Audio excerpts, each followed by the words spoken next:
આપણે સાંપ્રત education and charitable trust જૂનાગઢમાં પાદરિયા ખાતે આવેલ રાંદલ ધામ દ્વારા દેવી ભાગવત સપ્તાહનું આયોજન કરવામાં આવ્યું હતું। તેમાં સૌરાષ્ટ્રની પ્રસિદ્ધ જગ્યાઓના સાધુ સંતો હાજર રહી સંસ્થાના દિવ્યાંગ બાળકોની મુલાકાત લીધી, જેમાં પરબધામના મહંત ચલાલાના મહંત,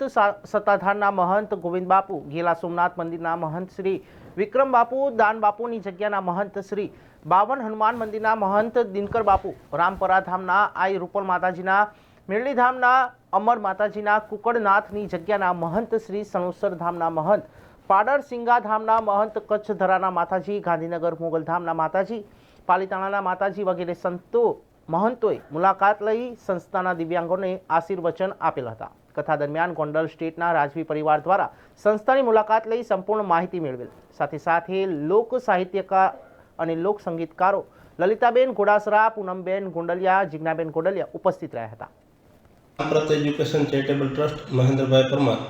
આપણે આજે દિવ્યાંગ અનાથ બાળકોની સંસ્થા છે એમાં થોડા દિવસમાં લગભગ 20 સાધુ સંતો જે નામાંકિત જગ્યાના સંતો છે એમણે સંસ્થાના બાળકોની મુલાકાત લીધેલ। ખાસ તો પાદરિયા જે રાંદલ ધામ છે તેમના પૂનમ માતાજી દ્વારા આપણી સંસ્થામાં દેવી ભાગવત સપ્તાહનું આયોજન કરવામાં આવેલ।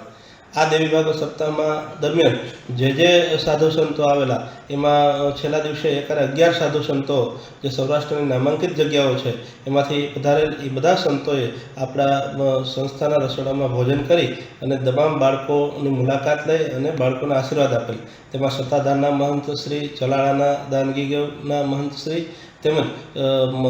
મોલડીના મહંત શ્રી,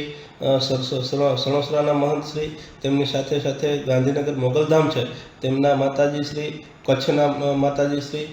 પાંડરસિંગાના માતાજી, આવી રીતે અલગ અલગ જે જગ્યાઓ છે, નામાંકિત જગ્યાઓ છે તેમના માતાજી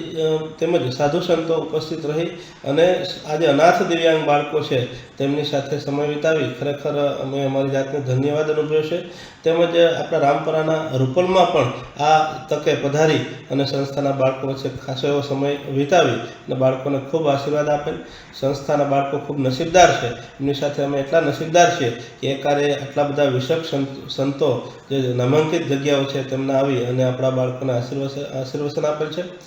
તેમની સાથે સાથે આપણા ગોંડલ સ્ટેટના જે રાજવી પરિવાર છે કે જેમને મળવું પણ મુશ્કેલ છે અને સમય પણ નથી હોતો એમની સાથે, તો એ પણ અહીંયા આવી અને બાળકો સાથે ખાસો સમય વિતાવેલો। તેમજ આ કાર્યક્રમ દરમિયાન જે નામાંકિત કલાકારો જે સાહિત્ય અને સંગીત પીરસે છે તેવા જે પૂનમબેન ગોંડલિયા, લલિતાબેન ઘોડાદરા, પૂનમબેનના બેનશ્રી, જિજ્ઞાબેન જે કથાકાર છે એ, તેમજ કમલેશભાઈ પ્રજાપતિ હાસ્ય કલાકાર, હરદેવભાઈ, આવી રીતે અલગ અલગ કલાકારોએ પણ અમારી સંસ્થાની મુલાકાત લઈ અને દિવ્યાંગ બાળકો જે અનાથ છે તેમની સાથે ખાસો એવો સમય વિતાવેલ। ખરેખર આ તકે રાંદલમાંનું જે ધામ છે પાદરિયા તેમના પૂનમ માતાજીનો આ તકે ખૂબ ખૂબ હું સંસ્થા વતી આભાર માનું છું।